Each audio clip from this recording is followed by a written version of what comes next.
This is an oral history interview for the Echoes of the Decade project for the Culture Division of Donegal County Council.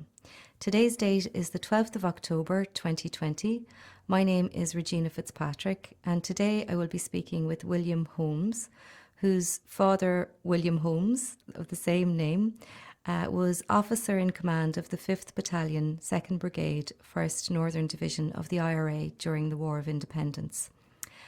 We are recording our interview on the phone as current COVID-19 restrictions prevent us from meeting in person, unfortunately. So we're going to chat today a little bit about William's life and about his family history as well. So William, first of all, thank you so much for agreeing to participate in the project. I really appreciate it. That's fine, thank you. So we'll start with William, I suppose, just your own lifetime, I suppose. Can you tell me what year you were born? I was born in 1934. And whereabouts were you born and raised? I was born in the townland of Donegal, Manor Cunningham, Letterkenny. In East Donegal. Donegal was situated between the towns of Letterkenny and Strabane, very near the border. And tell me, what was Donegal like when you were growing up? It was a small village with a church and a school, a Scotch mill, a public house, a football club, and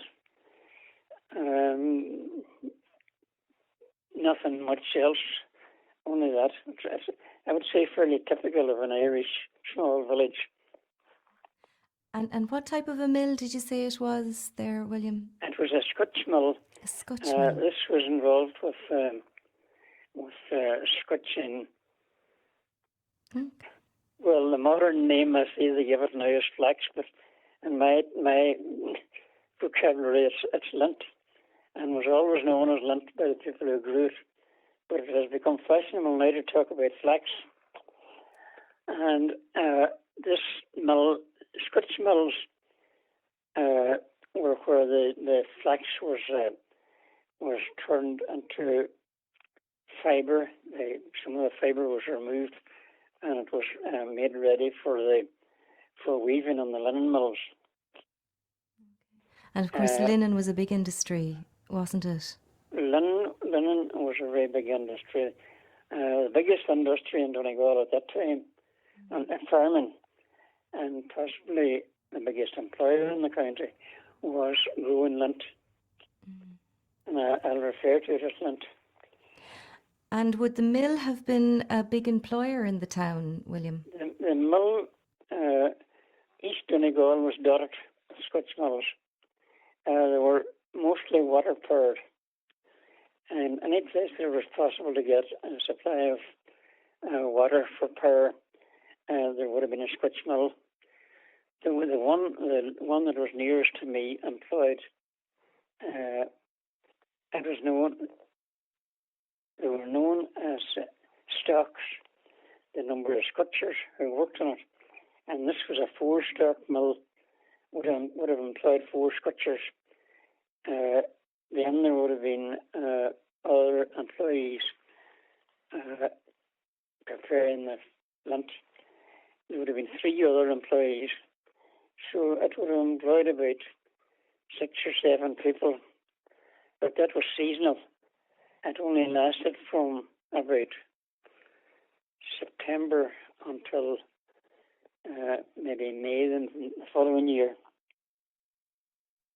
But it also supplied the waste that was taken out of the lint, was known as shows. And shows was, in this part of Donegal, there was no turf. And this was the main source of firing. Shows, they were burned. And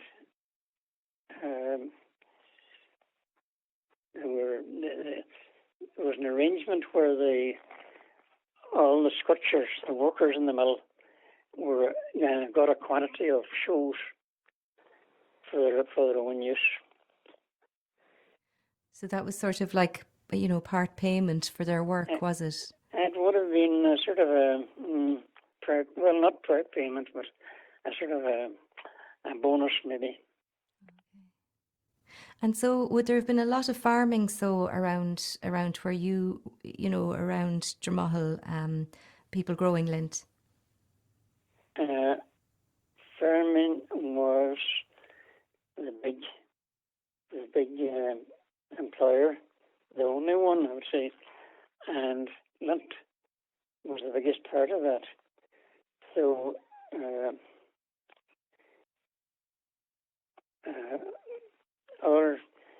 this was a very, very much an arable area.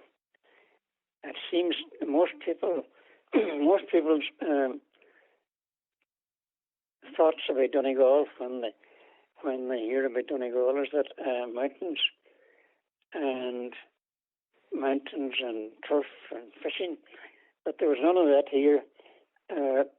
Land in East Donegal was very fertile. Some of the most fertile land in Ireland, and was very highly farmed, very, very well farmed. Even though I was a farmer myself, I think that farming here locally was a very high standard, and about nearly all the population would have been involved in farming. And would it have been, as well as the lint then, would there have been dairy and tillage and that sort of thing also? Oh, there was tillage, very, very little dairy. It differed far from the south of Ireland in that it was almost all tillage. No dairy. Farmers kept a couple of cows, but only for milk for their own use. There was a local creamery which made butter, but it wasn't really a main enterprise. Yes, yeah. And so would sorry. The main enterprises were grain growing, potatoes and lint. Okay. And what size farms would there have been in the area? Would there have been many big farms around, or was it mostly kind of medium, small farms? Well, there was a sort of a mixture. There was, I would say, a lot of big farms. Yes. The average might have been maybe 50 acres, but there would have been quite a few that would have been hundreds of acres. Wow. Two or 300. And the crops that they were supplying then, the grain, etc., where would that go to? Well, there was a local flour mill at Milford that took wheat. Oats would have been bought by local merchants, and it was being sold on by them to go outside the area, maybe for export. I'm not too sure where the most of it went, but a potato crop, the main market for potatoes were for seed to go to the Middle East, went to Cyprus, Egypt, and some other countries in the Middle East. My goodness, it went a long way. Oh, it is, yeah. And so you grew up in a farming household then yourself, William? Both my father and mother were from farming background. My grandfather was from a farming background, but he married a Catholic. He was Presbyterian, and he married a Catholic, and for that reason they were both sort of shunned by their families. So he spent part of his life, in his early life, as a farm labourer. and his wife was a very well-doing woman, and they had 5 sons. One son died of TB at the early part of last century. The other 4 sons were very hard working, and they worked together with their father, and they started growing lint, and they made a lot of money, and they both started buying land. So they bought until they had each a farm. And when my father died, he had about 330 acres of land. My goodness. My And goodness. they were very successful in farming. They were very successful in business. And can you tell me a little bit more about any stories you might have heard about your grandparents' marriage? So your father was Presbyterian, your grandfather was Presbyterian, and your grandmother was Catholic, you mentioned. Yes. And what stories might you have heard about their marriage? And I suppose like you were saying, as a consequence, they were sort of, I suppose, Well, isolated from their families. my paternal grandmother died, a young woman. I don't remember her. Just died years before I was born. But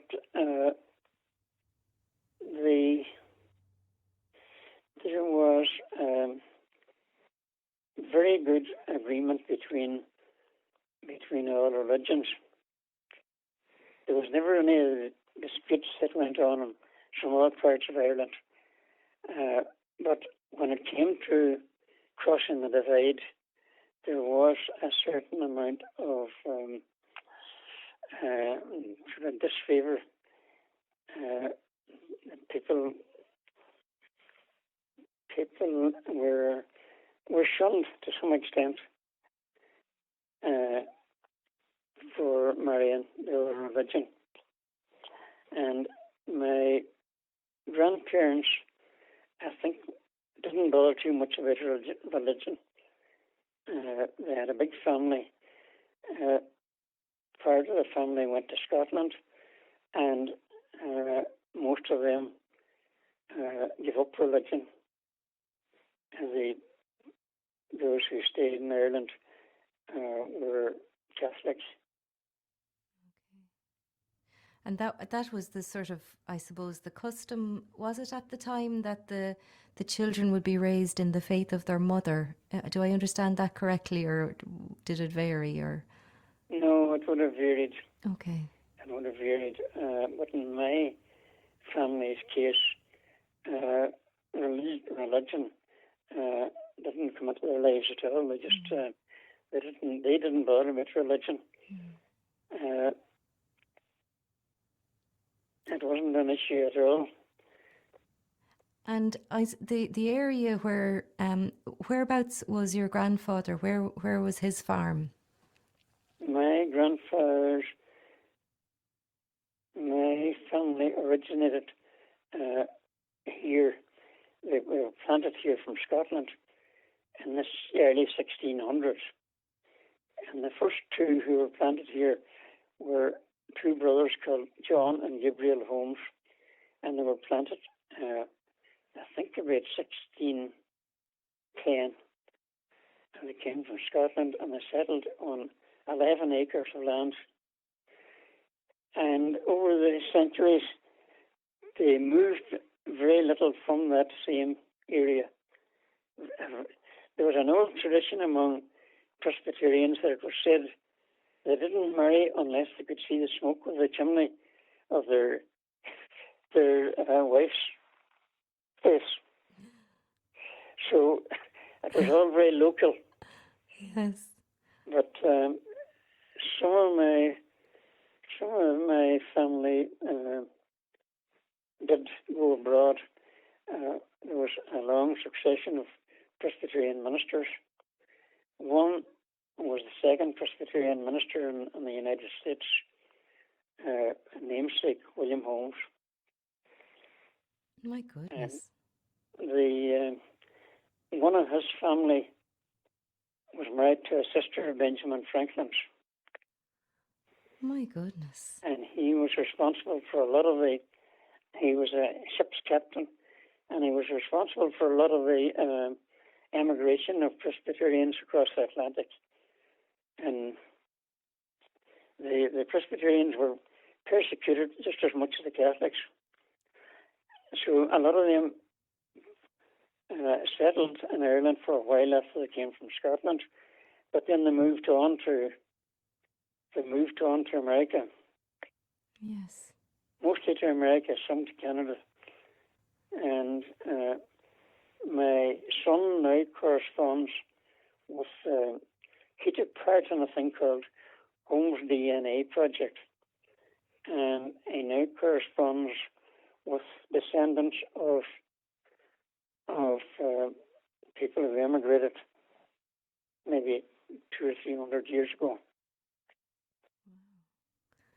That's remarkable. And you've obviously done a lot of research, family history research yourself to know all this as well, William. Well, from a very early age, I was very interested in local history. And then regarding my father's history, well, I remember the man very well. I wasn't old enough to question him about his activities. So when he died, his history died with him. Well, I had uncles that I could have asked, but that was different. So I had to do a lot of investigating. I first joined a body called the Donegal County Historical Society in 1957. So I was interested in history for a long, long time.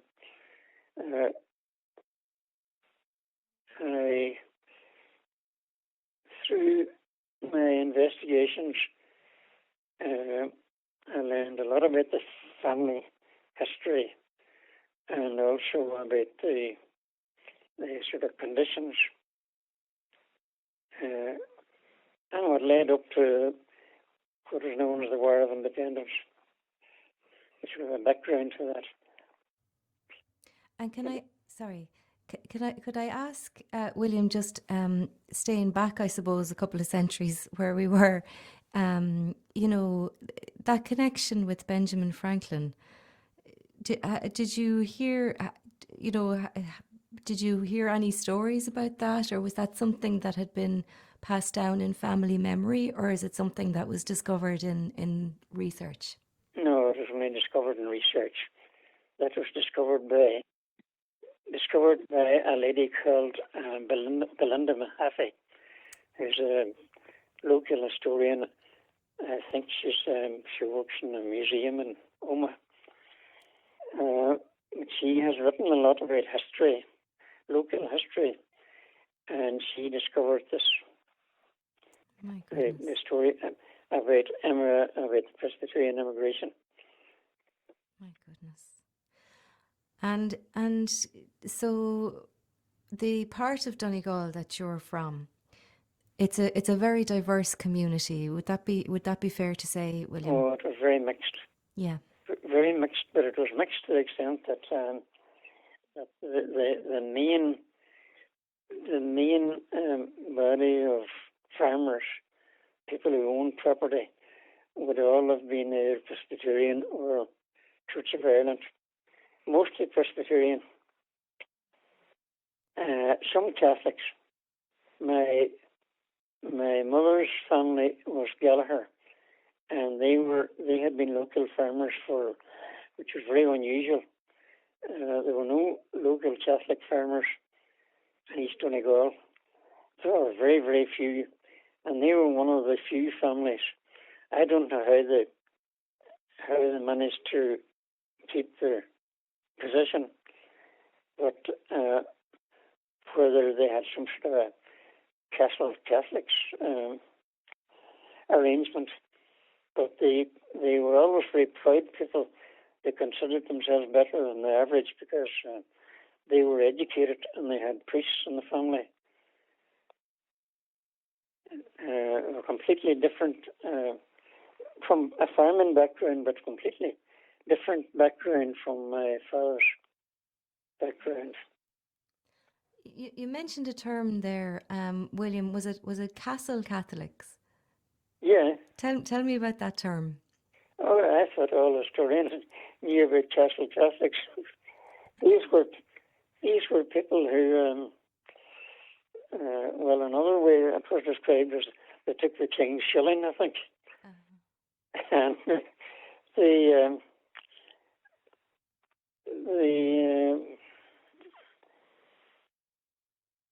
they weren't hung up on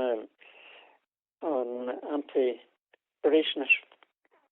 Yes. Where in this area there was and still is a very strong feeling among Presbyterians.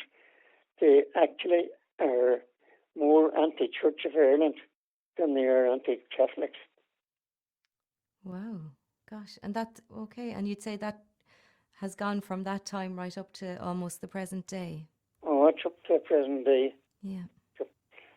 I have records of, I retrieved the roll books from an old school that was derelict, and I was looking through these roll books and I couldn't understand why some people who weren't Catholics actually walked past a Protestant school to get to a Catholic school. And I was puzzled by this for a long time until I discovered in the end that these were Presbyterians who walked past the Church of Ireland school. And do you think I suppose the origins of that, what do you think are the origins of that? Was it around, I suppose, persecution and the penal law days, or do you think is that where you think it came from, or do you have other? Oh, I'm certain that it came from the fact that Church of Ireland were the established church. Mm-hmm. They collected tithes or rent from all farmers, and Presbyterians had to pay the same. And even yet, there's an anti-Church of Ireland. And in my opinion, Church of Ireland they're more involved in sectarianism than Presbyterians. Gosh, it's interesting. And tell me, you mentioned that you knew your grandfather, your father's father. Yes. Who was Presbyterian but had married a Catholic woman. Can you tell me a little bit about him? What was he like? My memories of him was that he stayed with us. He died in 1943 when I was 9. So I remember him very well. He died when he was about 85 or 86, I think. He was a very kindly man, very fond of whiskey, and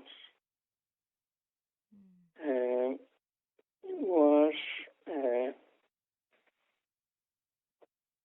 practicing devout Catholic. Okay. So he converted, did he then, when he married your grandmother, he converted to Catholicism? He did, yes. Mm-hmm. And a bit of a coincidence that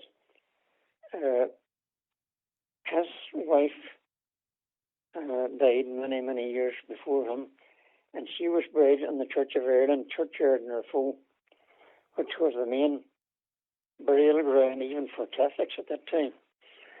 But she was buried there, and she had a sister who also married a Presbyterian, a man called William Arthur.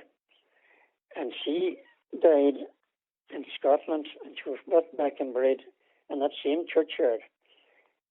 And by coincidence, both my grandfather and William Arthur are buried together in a Catholic graveyard. My goodness. And how did that come to happen? Well, This was a new cemetery that was opened in later years, and it just happened that this was, I suppose, more convenient than going to Rafo. Also, the Church of Ireland didn't allow the Catholics to have any markers on their graves.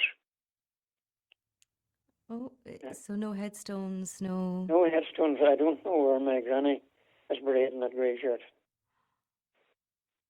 Oh my goodness. I don't know. Yes, yes.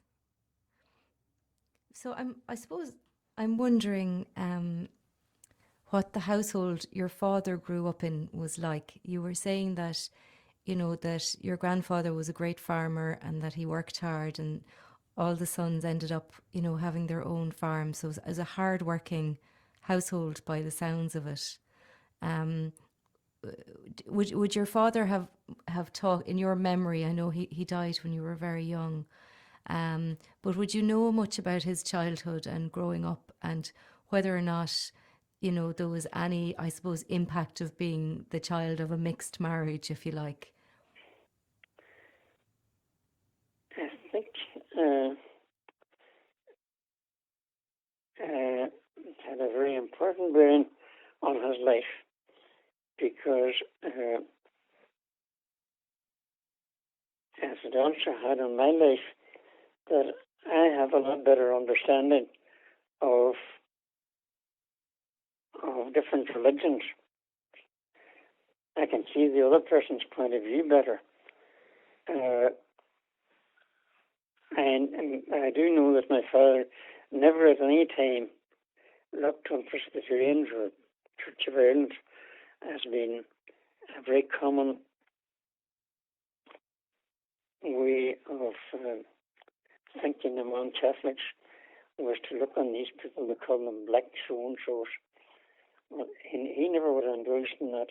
He had very good relations with all religions, especially Presbyterians. And even in his soldiering days, I think he brought a knowledge and a way of living that I feel it's a pity that it wasn't copied more widely. You mentioned that you wrote a great article for the Donegal article about the War of Independence in the Lagan Valley, and you mentioned that that your father would have been, I suppose, more imbued by the spirit of the United Irishmen. Oh yeah. Mm. Yeah. Mm. And well, right down to the present day, a leading Presbyterian businessman in East Donegal told my son that he remembered my father when he was a child. He remembered my father often visiting his families, and that he was always very, very welcome, because they always said that William Holmes had saved the Protestants, Presbyterians, from the IRA. It was strange, because he was in command of the IRA, but I think they were referring to the fact that during the Civil War, he had defended them against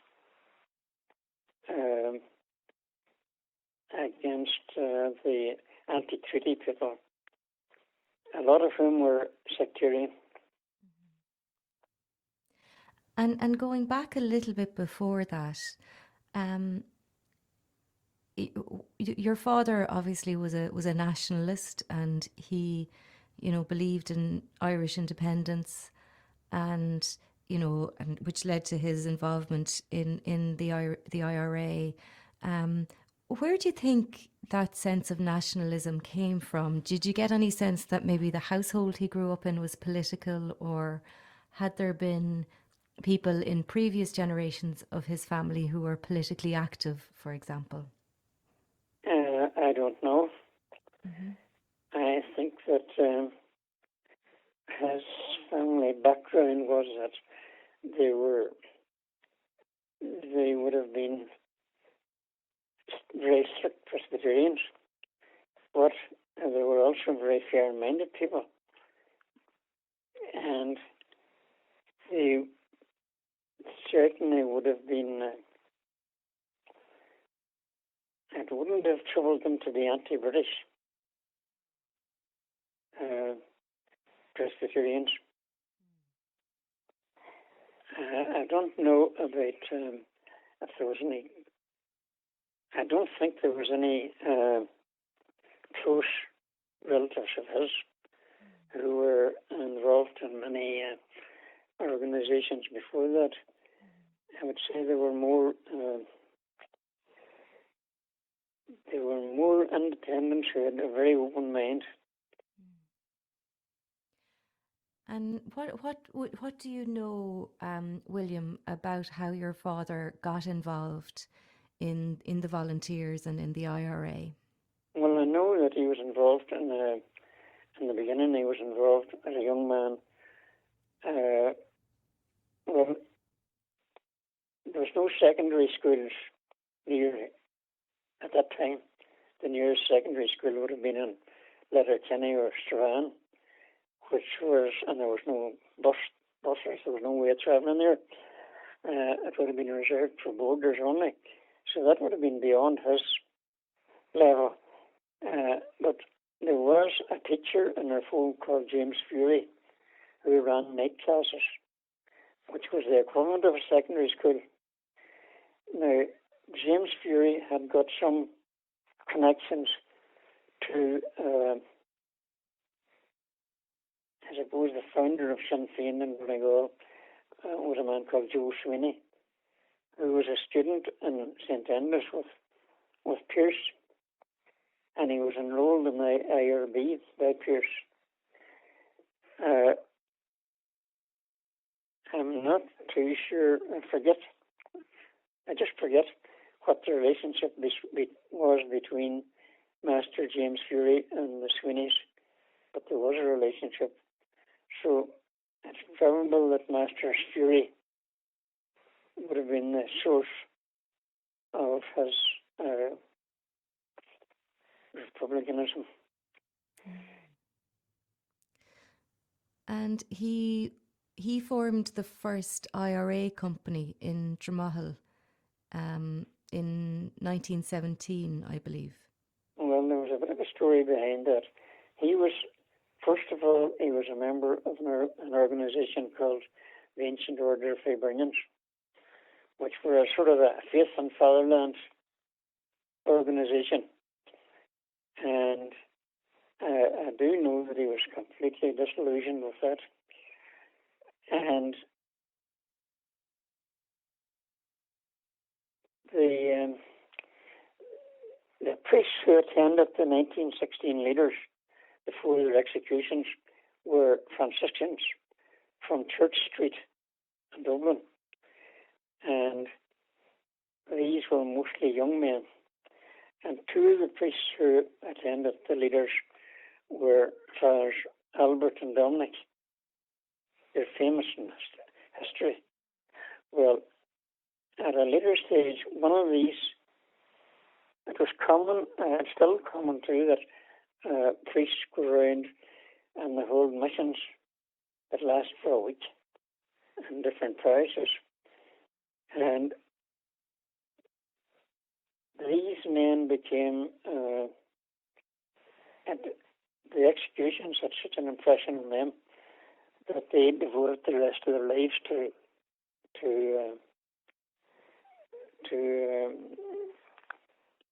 organising and supporting Sinn Féin. One of these priests, I think it was Father Albert, gave a mission in the local church in Dromahal. And during the course of that week, I have often been told this story by my mother, that during that week that he had kept watch and he had talked to local young men until he had selected a few, and he invited them to listen to a talk that was given not on church property, but it was outside church property. And he was responsible for the formation of that company of volunteers on the 7th of September 1917. That was set up by Father Albert. My goodness. So it's a direct connection really to 1916. You know, It it's was a direct connection, yeah. Mm. And I'm not certain about the Father Albert. It may have been Father Dominic. But I think my mother couldn't remember. But she said it was someone of either. And he was responsible for selecting a number of young men. And then they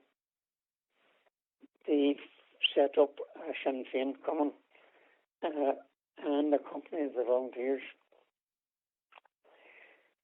My God. And your mother would have memories, would have had memories of that. Oh, my mother had lots of memories of it. God. Yeah. She didn't very often talk about that time because her two brothers had been very active, and she always said that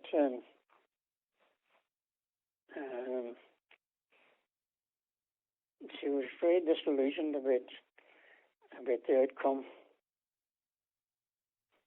Of the War of Independence. The War of Independence, yeah. That it ended in civil war, and the rising in 1916 was a non-event in East Donegal. They would only have known about it through newspaper reports.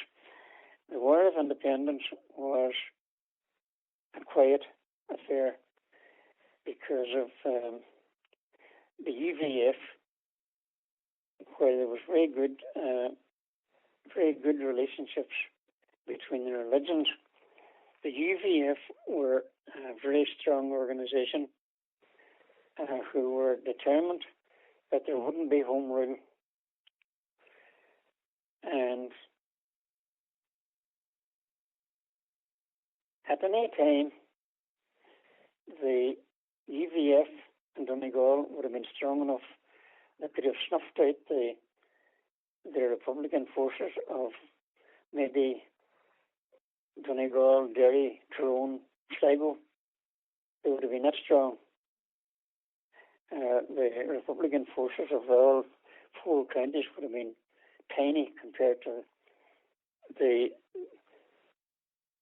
UVF organised a rally in Raphoe, which was the main.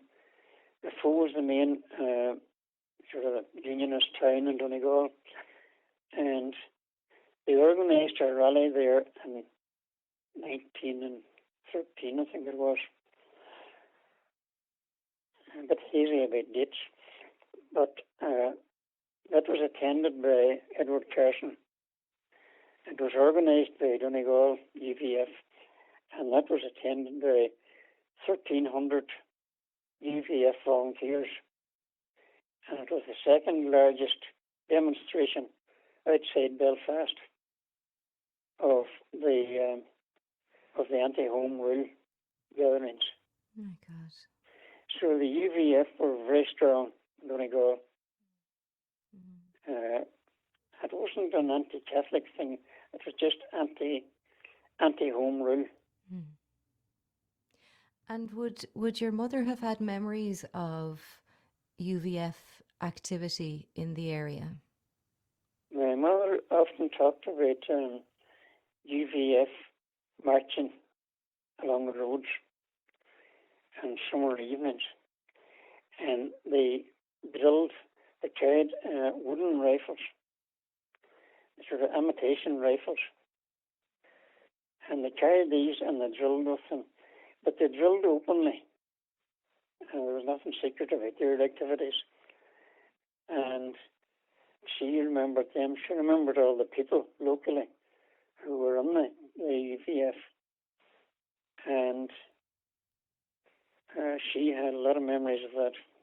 And would it have been?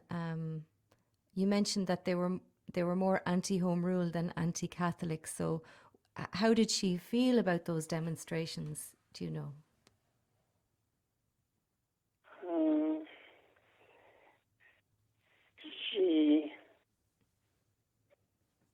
She belonged to a family who was like my father's family. There was no sectarianism.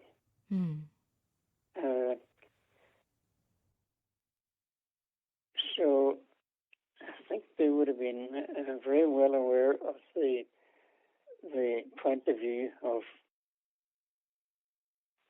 the UVF, though she herself belonged to a family that was very staunch Catholics.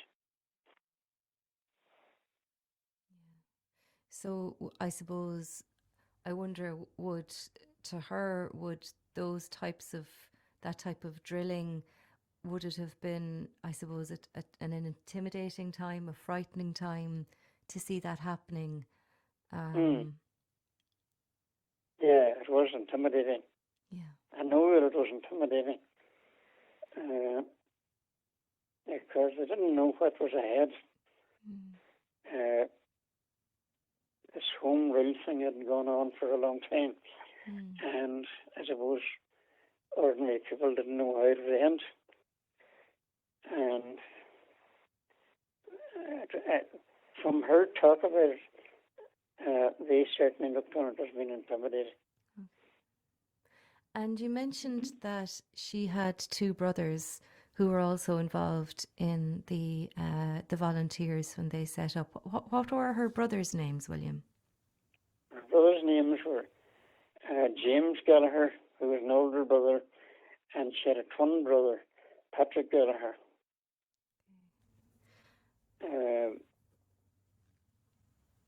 I do know that my uncle James Gallagher was a member of the ARB. He's the only member of the ARB that I'm absolutely certain about. I didn't hear that from him because I remember asking him.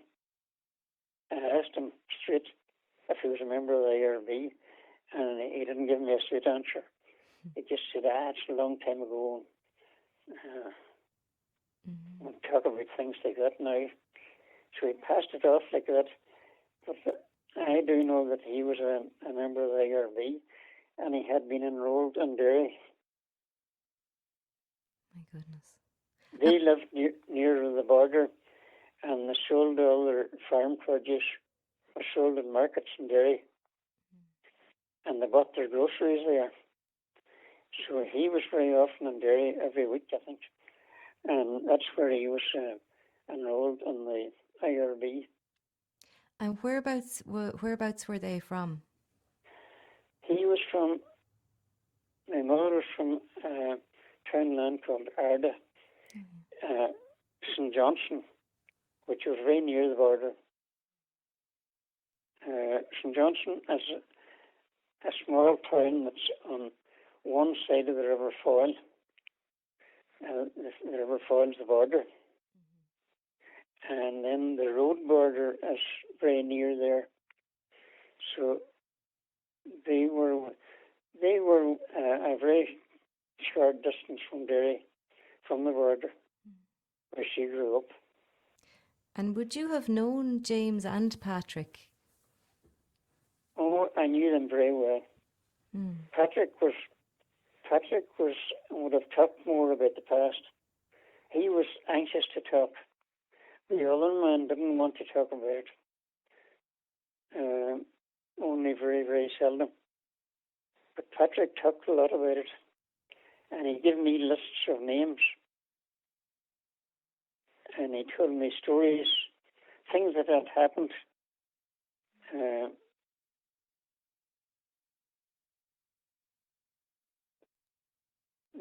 He talked a lot. And can you remember any of the things he might have told you, any of the stories from those times? Well, uh, he was a bit of a practical joker, this man, and a lot of them would have been funny stories. But one was, I remember a story about they were in the Free State Army and they had occupied the Church of Ireland Cathedral in Raphoe, and they had fortified the top of the tower with sandbags. And about somebody there had let a sandbag go, and this man was coming up, and he was fumbling his way up steps, and it knocked him off the steps. It was a very dangerous thing to do, but he used to tell that at the time they thought that it was very funny. It was one of his stories, but. And what to your, from your, I suppose, from what they would have told you, and from the research that you've done, what would have been, I suppose, their main activities during the War of Independence? Well, the main activities of the Dromahal Company would be to act as a sort of a conduit for moving arms from Derry City to West Donegal, where the main volunteer strength was. And the usual way over most of Ireland, the usual way for attacking our AC barracks was that the IRA placed a bomb against the door, and then they had a few men with rifles across the road, and when the bomb went off, they opened up with rifles and hoped to take the barracks and get the arms and ammunition that were inside. It was a very crude method. The way it was involved by my father's IRA and his area was a more subtle way that he infiltrated the RIC. And at one stage before the truce was signed, the main RIC barracks in East Donegal was the barracks in Raphoe, and that had been fairly well disarmed without a shot being fired. And how do you think he did that? And he did that by making friends with RIC. Instead of shooting at the RIC, he made friends with them. And a number of... I know from my mother's friends, she was friendly with a number of people who had been in the RIC. Even away in later life, she carried on friendship with these people. And these were people who would have been, I think that the RIC at that time was made up of mostly farmers' sons who had joined the RIC because it was a secure job. There was no other employment. And they would have been in the RIC for a while when they discovered, I read somewhere that the average RIC man was 12 years in the force before he realised that their main activity was intelligence gathering for Dublin Castle. But a lot of these men would have been living in the local community. They were married men, they're middle-aged, with families. I suppose they saw the writing on the wall that there was a big change coming, and they were sympathetic to the volunteers. And I think he used that sympathy in their IC to his advantage. He did get a lot of inside information, and I know a man died within the youngest member of that volunteer company died within the last 10 or 15 years. A man called Daniel Gillen. He was 93 when he died, and he was very young at that time. But he told me that he was the main dispatch carrier for the company, and there was no phones. Communication between different companies was by dispatch carriers, and he carried a dispatch from my father to the company in Letterkenny to warn them that there were raids were about to take place in Letterkenny, and some of the top volunteers there didn't heed the warning, and they were picked up and interned by Kindler. There was only one of the leaders there who did take action, and he left home and didn't live somewhere else, and he escaped arrest. So he had a lot of inside information, as well as access to their arms. Because it's remarkable, isn't it? Because you would imagine, given, I suppose, the strength of the UVF in the area, that there was potential for that particular part of Donegal there was potential for it to be a very violent conflict for that part of Donegal. And I think one of the reasons why there was no violence was because of my father's Presbyterian background, that he maintained very good relations with his non-Catholic relatives, and also that the local IRA company arms that they were storing were never stored by their own members. They had access to a Church of Ireland family that were distant cousins from my father's, and he had an arrangement that IRA weapons were stored there. So it was very unlikely they would ever have been raided. God, in the home of a Church of Ireland family? Yeah. Oh my goodness. And I have good reason to believe that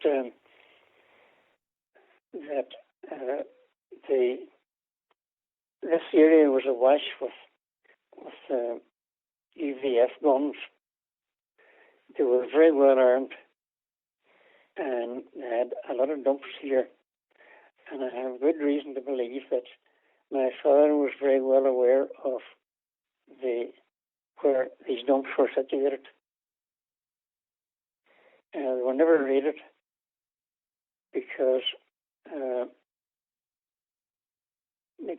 he didn't believe in antagonizing UVF. He sounded like he had great diplomacy, William. They also, all RAC barracks, a lot of sort of outlying barracks that were difficult to protect. There was an order in 1920 that they were to be vacated. So the IRA then decided that they issued an order that as soon as they were vacated, they were to be destroyed. So most of them were burned. The local RAC barracks in Manor Cunningham still survives. The walls are there, the roof's gone, but the walls are still there.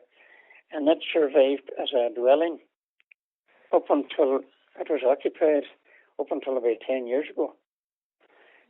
It wasn't destroyed because my father had decided that it was better for community relations to maintain the barracks there.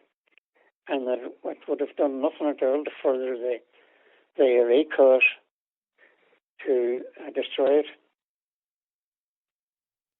And would your father have had relatives in the UVF? Oh, certainly. He certainly had.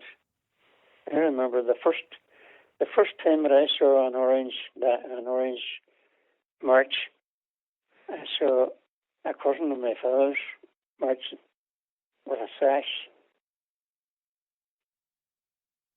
And when would that have been around, William? That would have been maybe in the 40s. My goodness. And sorry. There was never any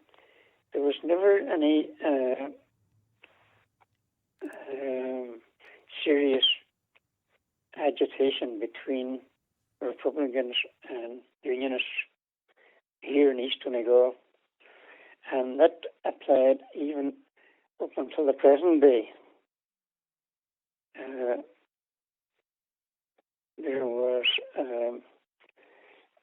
an attitude of live and let live on both sides. That it's a pity that the same attitude couldn't have been nurtured in other parts. Absolutely. And would there have been a strong local Orange Lodge? There were very strong local Orange Lodges. The local Orange Lodge in Monarchonium and another local one in Raphoe, I would say, are still two of the strongest lodges in Ireland, maybe.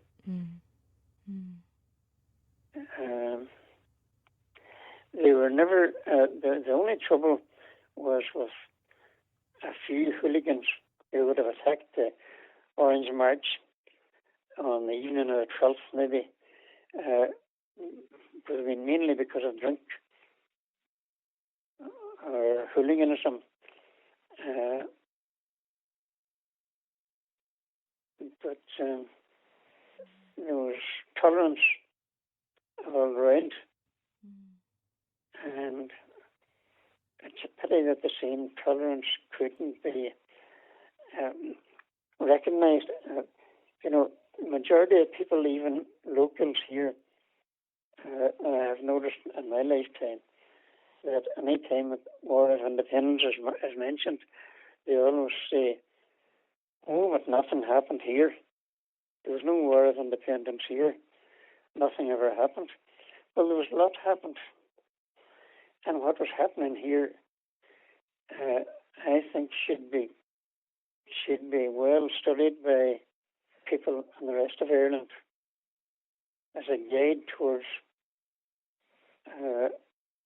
better relations. And would the Black and Tans or the auxiliaries have been active in your area around that time as well, or were they not there? Oh, they were there. Certainly were there. But there was,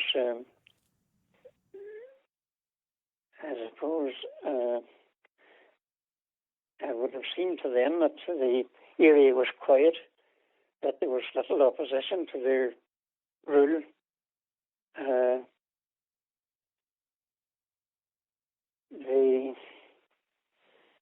The Black and Tans operated mostly in patrols, carried out raids, but in this area in the Lagan, I'm not aware of any sort of the usual atrocities that were put down to Black and Tan activity or auxiliaries. Okay, so you wouldn't have heard any stories about, or would you have heard stories about raids on houses, for example, or what it was like having them around the community? No. This area was very quiet during the War of Independence. The real trouble was later on when it wasn't a bit quiet. In fact, it was a hot spot during the Civil War. And I suppose just predating the War of Independence, in 1918, there was the Thomas Ashe Hall was acquired. Yeah. And can you tell me anything you might have heard about that and what took place there? Well, I heard a lot about that. The Sinn Féin Common and the Company of Volunteers were set up on the 7th of September 1917. They opened their hall on Easter Monday 1918. So they certainly didn't let the grass grow under their feet. They had procured an ex-British Territorial Army hut. These were very common. I have seen them in different places, and I've seen them in Scotland. I used to go on holidays to somewhere in Scotland, and there was a very nice restaurant beside it, and it was one of these huts. Was used there. So I don't know anything about the buying of it, how much it cost, but they bought the hut and they brought it to Donegal. Donegal was an unusual parish because in 1894, a bachelor farmer who lived with his two sisters left his farm to the church.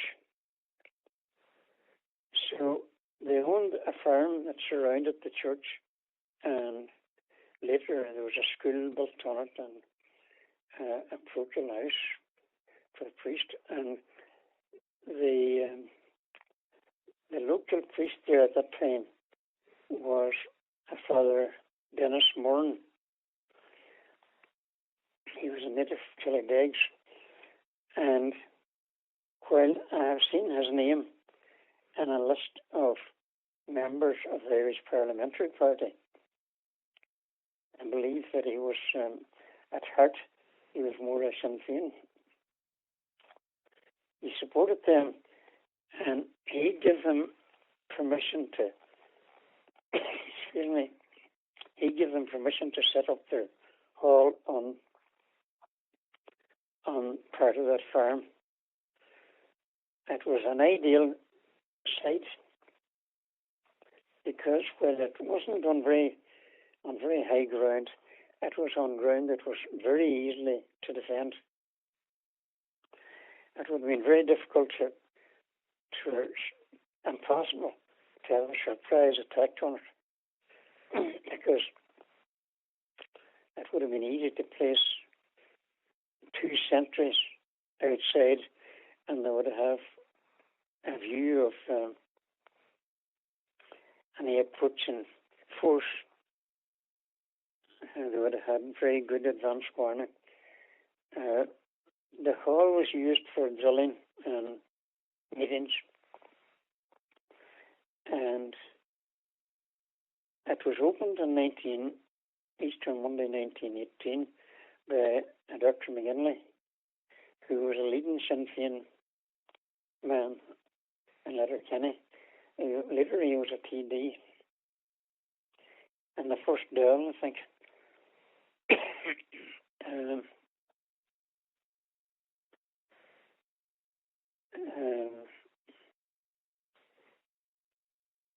And when it was used for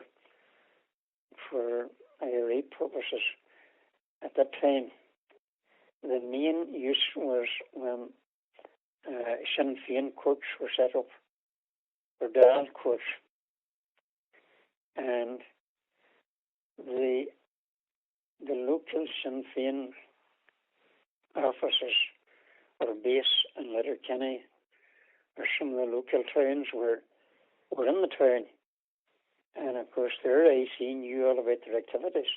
They were very easy to monitor.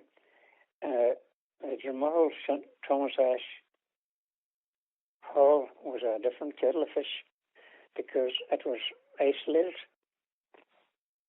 It was very easy to guard, and it became the main courthouse. And I had heard stories about some of the lawyers who took part there.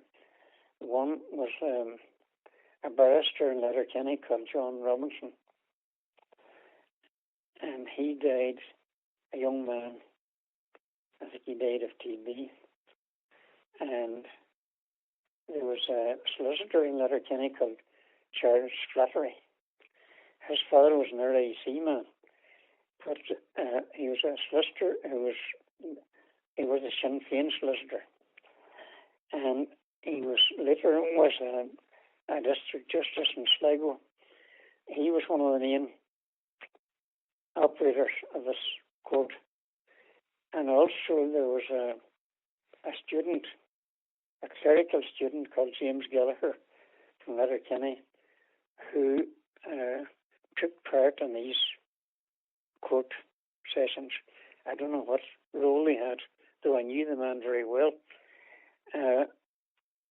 But they were some of the people who took part in it. And I remember very vivid memories of hearing about a local girl who was before the court. She was charged with infanticide. She had killed her child. I suppose she was suffering from postnatal depression, maybe, and that she was treated with great kindness, and she was there was medical assistance obtained for her, and she got all the assistance that was available. So it was, and she belonged to the Presbyterian Church. So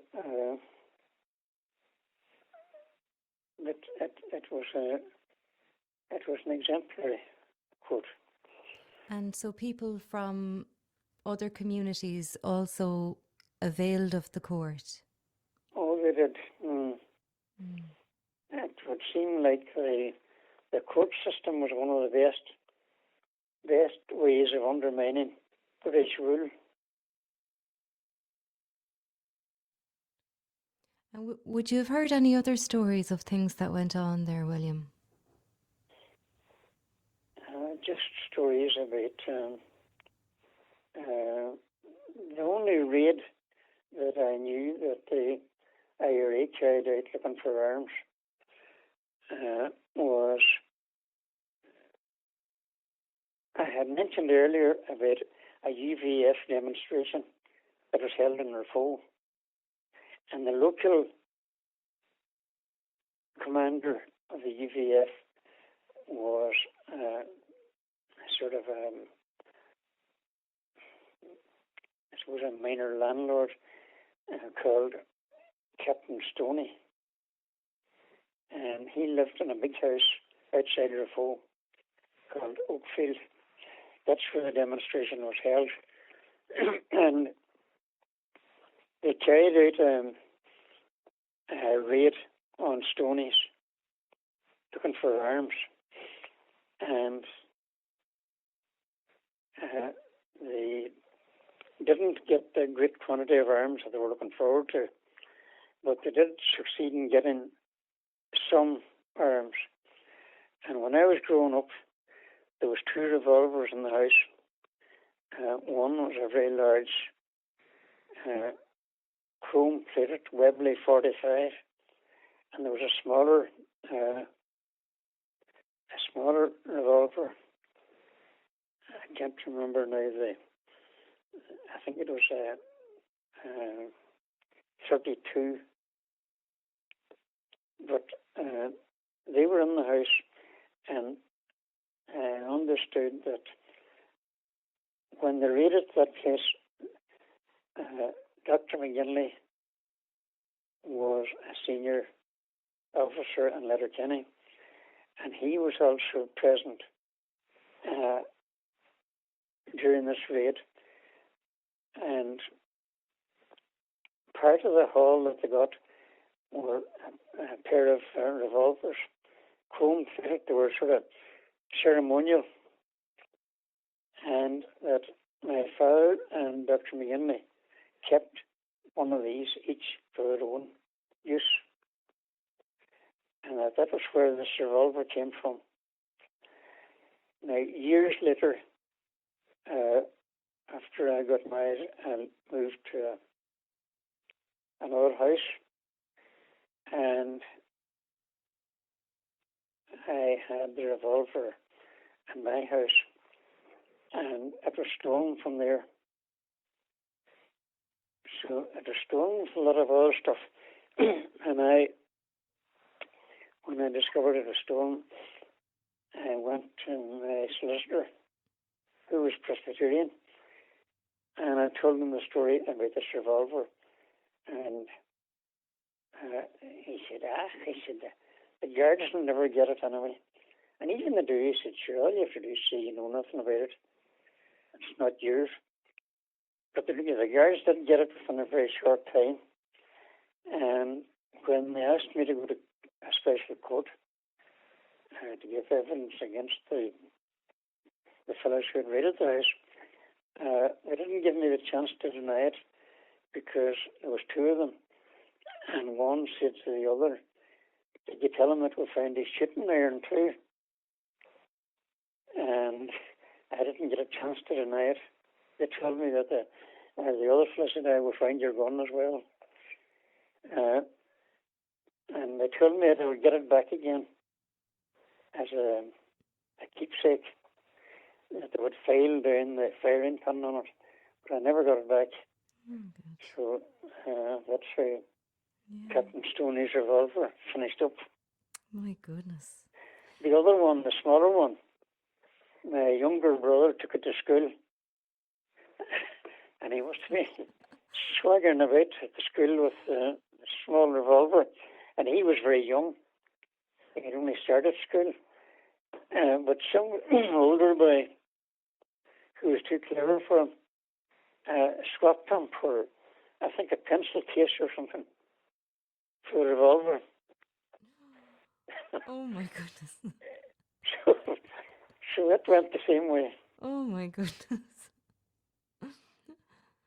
And would your mother or father's houses ever have been raided when they were growing up, or when they were, I suppose, active?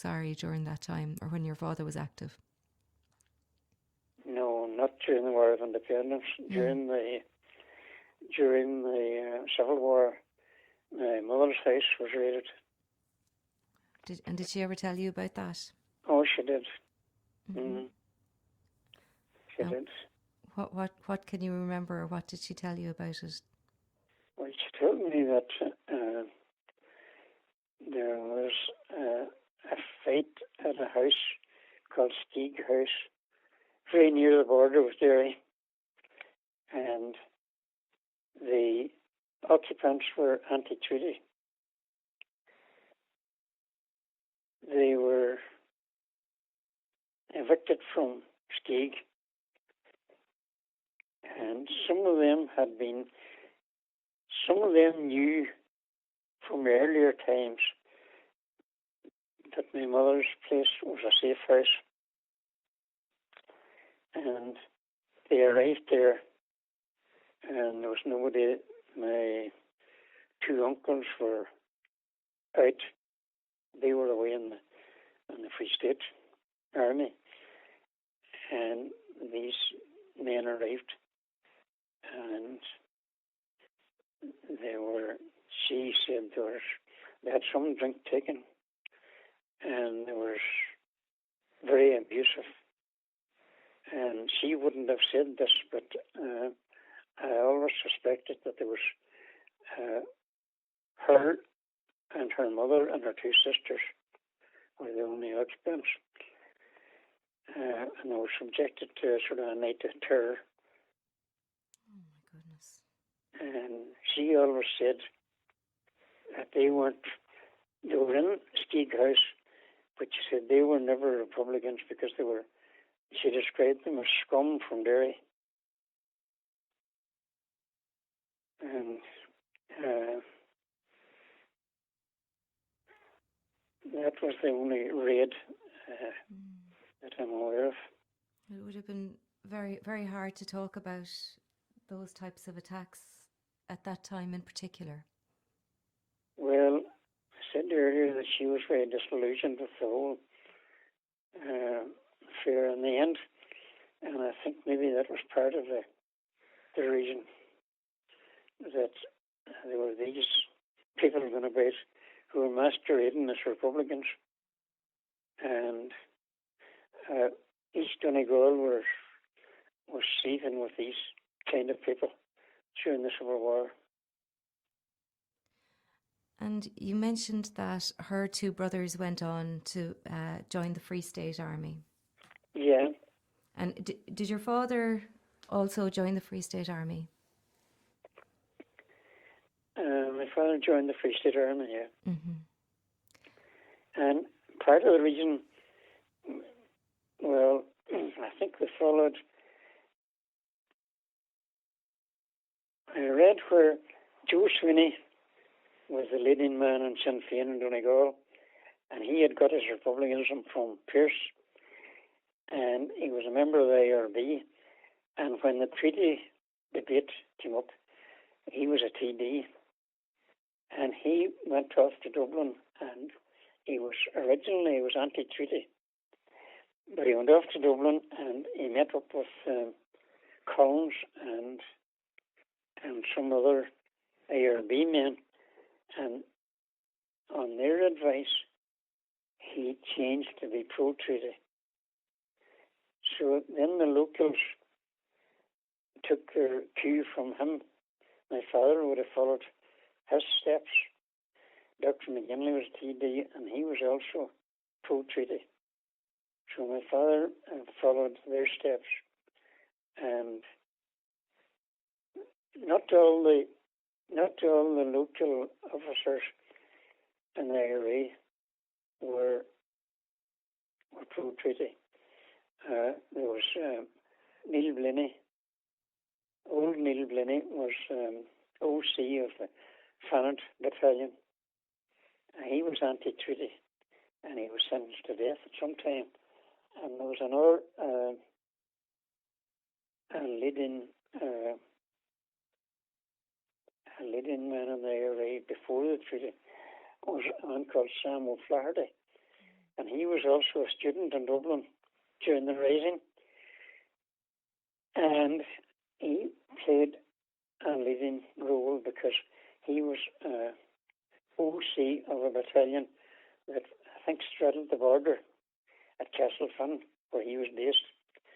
He was anti-treaty, but he took no part at all in the Civil War. He stayed aloof.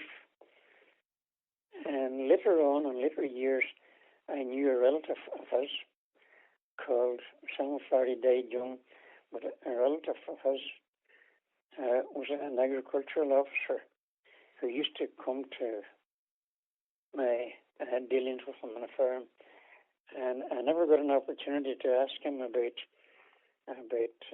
Sam O'Flaherty's activities, because he was a man who carried his duties very efficiently, and he was also very aloof, and he wasn't the kind of man who would indulge in any kind of small talk.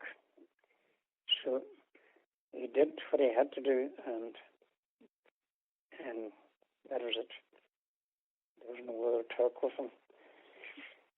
But there was Blenny and O'Flaherty were the only two who were anti-treaty. The majority of volunteers in Donegal were pro-treaty. And would your uncles or your mother, or some of their former comrades that you would have known growing up, would they have talked about the Civil War at all? They talked about the Civil War. They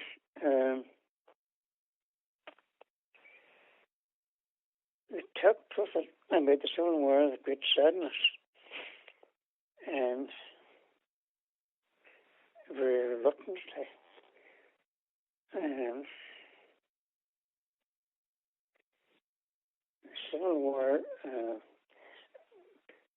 it's often said that the Civil War started with the shelling of the Four Courts, and I think that's not true, because the shelling of the Four Courts started at the end of May 1922. But on the 4th of May 1922, a local Free State Army, where there had been a bank raid in Buncrana, and they were on their way to investigate this bank raid when they were ambushed by a party of anti-treaty men, mostly from the south of Ireland. They were under the control of a man called Shannon Lehan, and four Free State soldiers were killed there. And that was a month before the Civil War started. And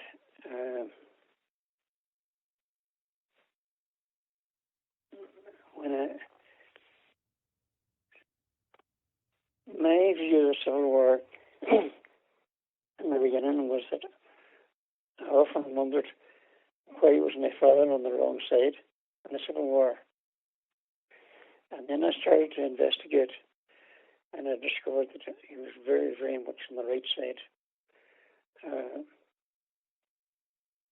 The Civil War here was very divisive, and it was conducted by people from the south of Ireland who were very misguided and very ignorant of conditions here.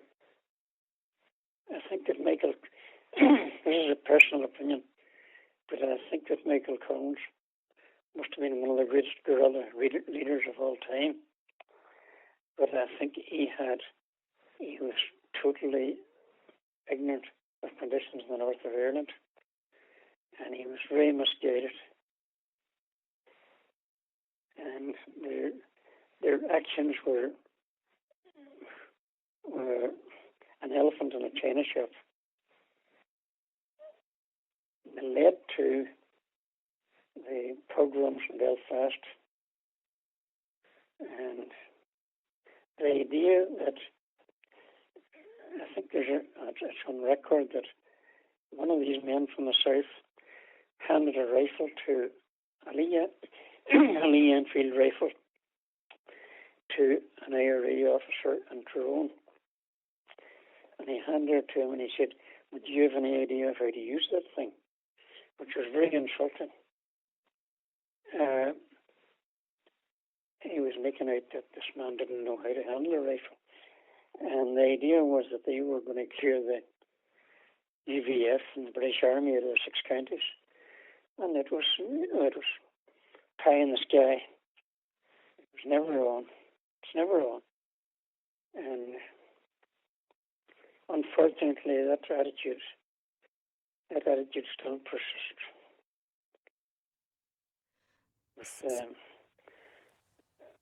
I feel that there's a total lack of knowledge of the north of Ireland. Conditions there.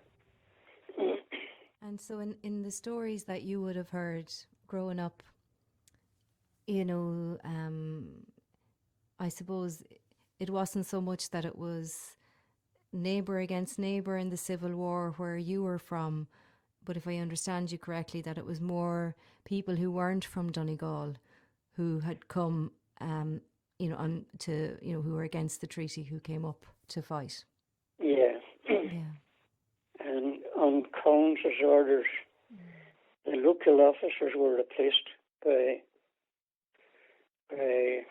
men from the south. Joe Sweeney was the OC of the 1st Division, 1st Northern Division, and he was told to stand aside, and his role was taken over by Sean Mahan from Cork. I think he was from Schull. And my father was in charge in Rafo. He had taken control of Rafo and Lifford barracks when their AC moved out. But then these men arrived from the south of Ireland, and he had to stand aside for a while anyway, to allow them to take over. The story was they were going to carry on the fight against British rule, and I read where some of these had the idea that they were fighting Orangemen. And I often wonder, if they came to the north to fight Orangemen, what on earth sort of a flag had they got? Did they just want a wee flag of green and a bit of white on it and forget about the orange? There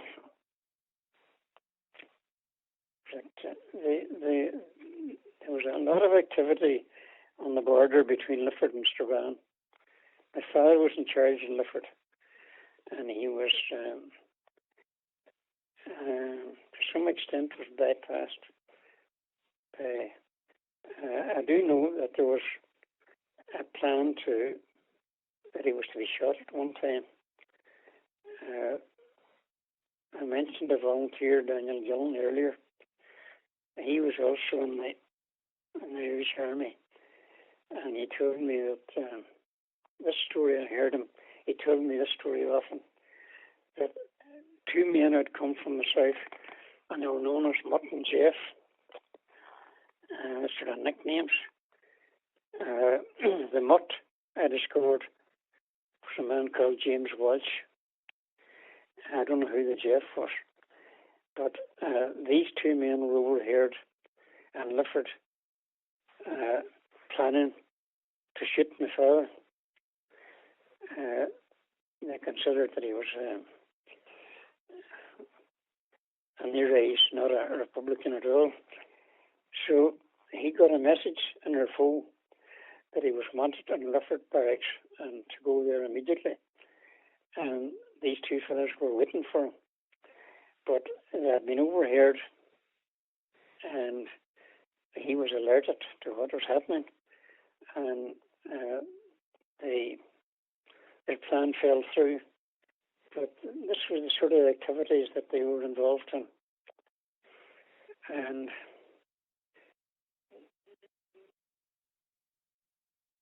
times there was fights across the border between the specials and these anti-treaty people. And the result of that always was the next day, nationalists in Belfast came with their fire, and they took the brunt of it.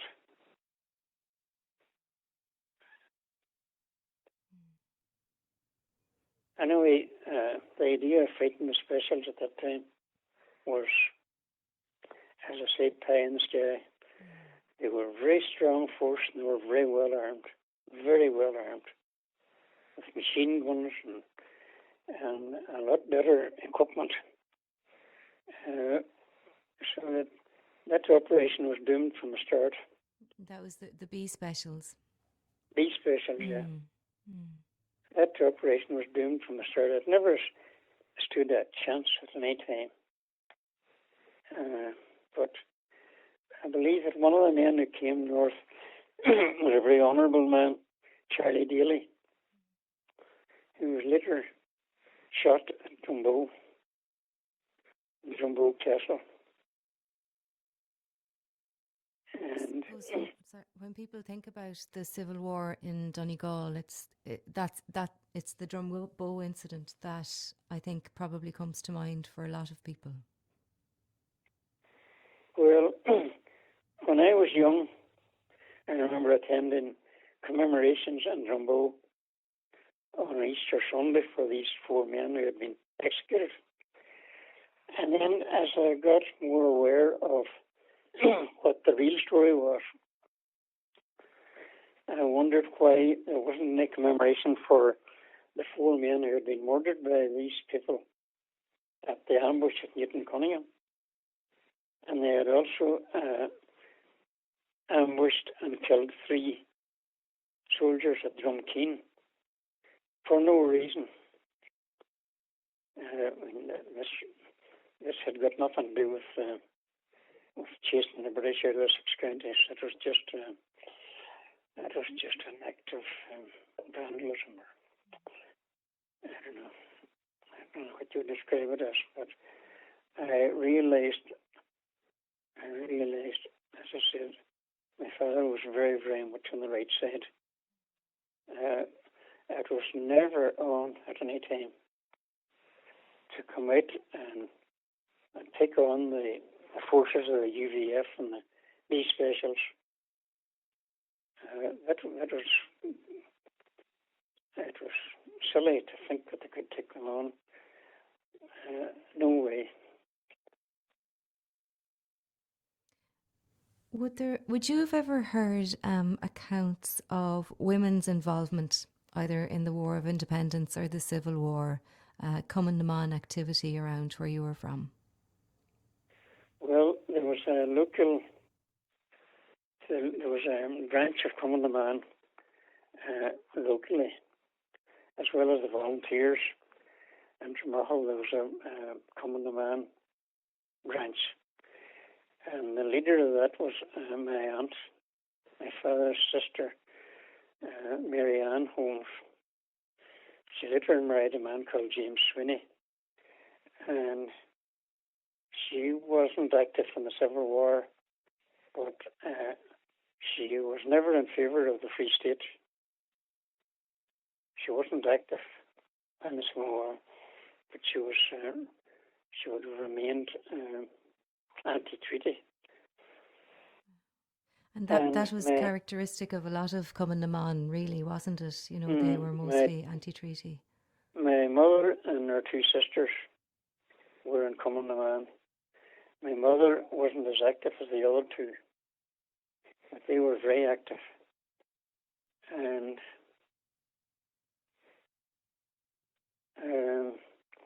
the biggest event that the local company were involved in was, I don't know who, I can't remember just now who was in jail in Derry, but there was men in jail in Derry who were sentenced to death. And they had actually got as far as to start to build the scaffold to hang these men. And of course the local IRA had plans to try and spring them from the jail. And it was going to be necessary to create a very, very large diversion and take on the Black and Tans and their AC on a very big scale. And at one stage, all the local volunteers were assembled in the Thomas Ashe Memorial Hall, and it was that priest, Father Morton, actually heard confessions there for these men, and there were, I think each man was to bring enough a day's food supply and water, and they were to wait orders. So they waited there for hours, and eventually that action was called off. I think the sentence was commuted to life. The thing was called off anyway. But that was the biggest action that was planned during the War of Independence. My goodness. And what was your mother's maiden name was Gallagher, is that right, William? She was Ellen Gallagher. Ellen Gallagher.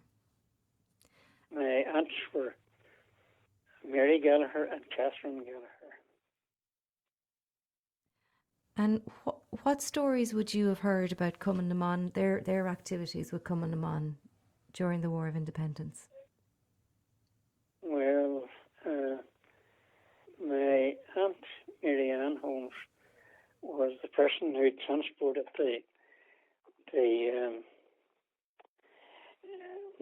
had a supposed relationship with an RIC man, and she was the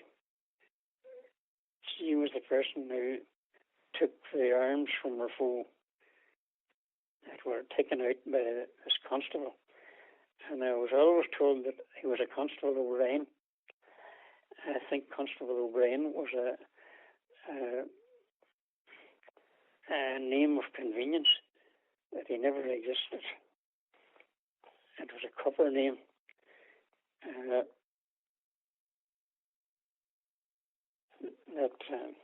That wasn't the real name at all. But she took the possession of, it was very well armed with what were known as Mills bombs. I think later became known as hand grenades. And this place was very well armed with these. It was emptied. And she was the one who took possession. And my aunts then were part of Common Man who transported this material. The men had no part in it because it was undercover, and it was an action that suited women better than men.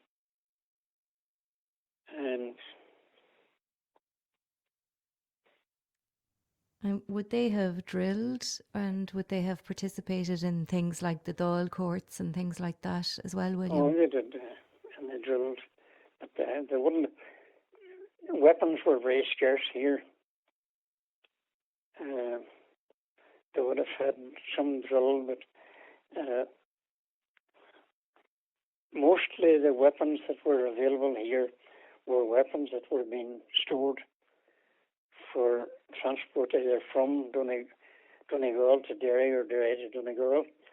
And also they had flying columns, and their weapons and arms were stored here, so that the women would have had some role in transporting these. And would your mother have talked a lot about her involvement in that? No, my mother had very little involvement. Mm. She was a member of Common Man at the start, but I think she had very little involvement after that, because her mother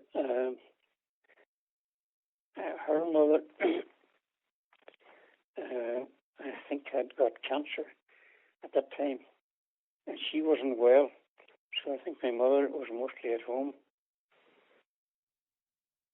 looking after her. And but her the two other sisters. Were very active. And would you have known them, William? Oh, I knew them very well. And would they have talked about it? They did. They did.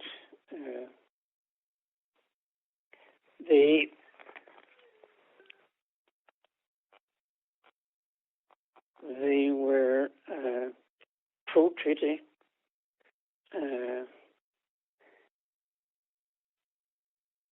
But at one time, I was a child. I remember a breakout from Derry jail. There was a lot of Republican prisoners in Derry jail, and the broke out, I think it was in March 1943, and there was about 30 or 40 prisoners tunneled their way out of the jail, and they were taken in, a furniture van. They were taken out of Derry City, across the border, and they were released in Donegal. Most of these, the Free State Army and the Guards, were cooperating with our UC, and most of these were picked up almost within a couple of hours. But one man,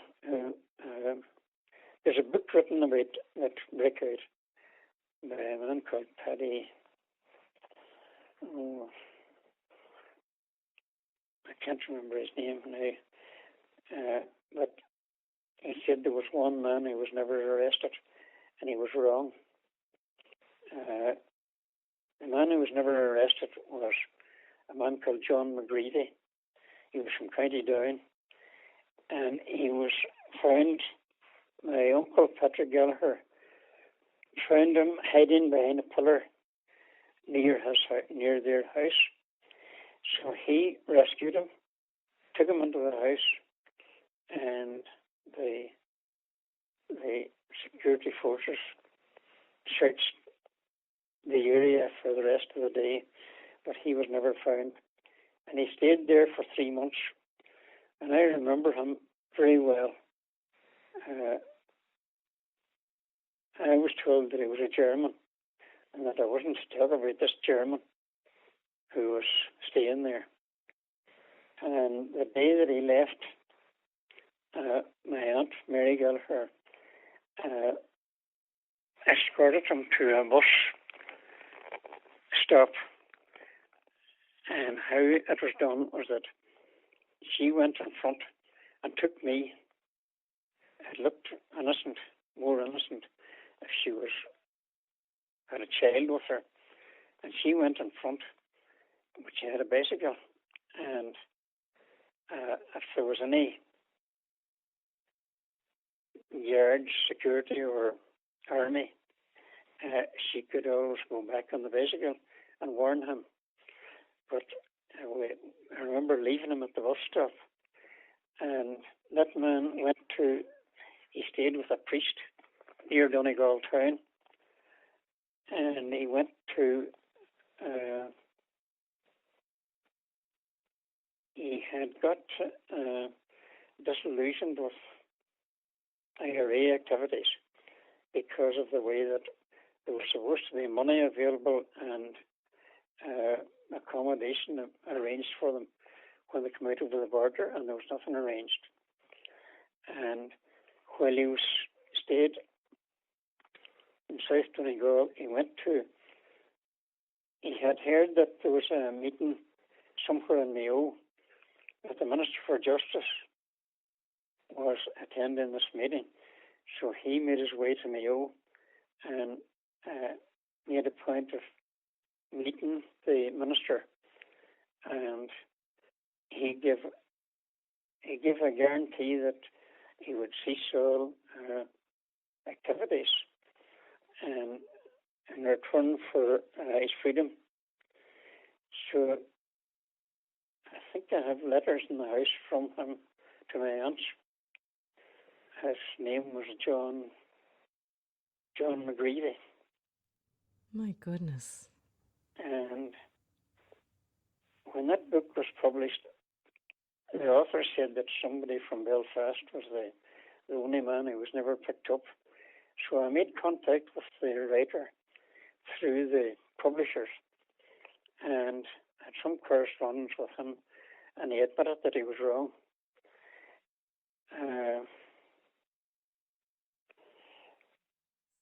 But it was strange that these people who were so staunchly Fine Gael